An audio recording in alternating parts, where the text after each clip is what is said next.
En tout cas, vous êtes fait beaucoup d'ennemis, et pas mal, pas des moindres, dans plusieurs milieux. Vos prises de position depuis la guerre de l'Ukraine n'ont pas plu à tout le monde. Alors, on vous taxe d'être à la solde des pays comme la Russie. Vous êtes déclaré persona non grata en France. Quelle explication vous donnez à tout ça? Je crois que c'est surtout dû à l'arrogance et au mépris que les gens ont envers les Africains. On se dit que nous, Africains, on n'a pas le droit de parler des choses des autres. Pourtant, tout le monde vient parler dans nos choses. Mais quand quelqu'un comme moi s'exprime sur une situation qui est mondiale, je veux dire, la guerre en Ukraine a eu des répercussions sur tous les pays du monde, avec les sanctions, avec même la façon dont les Africains ont été traités au déclenchement du conflit, quand on essayait de les empêcher de sortir d'Ukraine, etc., ce qui était très révoltant quand même.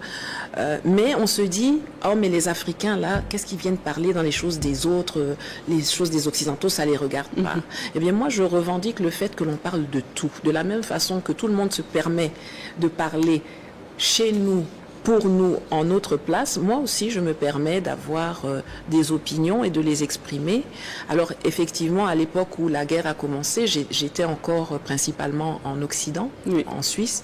Et donc, c'était pas le fait de rappeler la vérité historique était vu comme quelque chose, oui, mais tu soutiens la Russie, mais non, mais je soutiens l'histoire.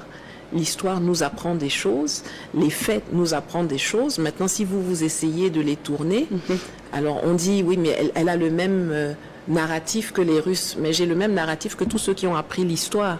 On nous a appris que c'est l'Union soviétique qui a gagné les guerres. Oui. C'est eux qui ont eu 27 millions de morts pendant ce truc-là.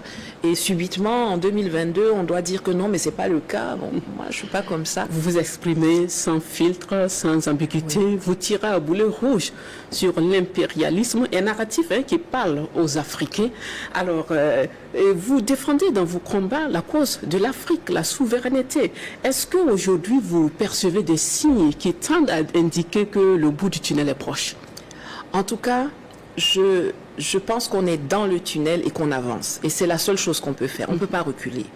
Et effectivement, je trouve que je suis bénie de pouvoir observer comment le combat prend de l'ampleur et qu'il y ait des gens, notamment ici au Burkina, au Mali et au Niger à côté, qui ont pris leurs responsabilités et qui concrétisent ce que nous prêchons depuis plus d'une vingtaine d'années.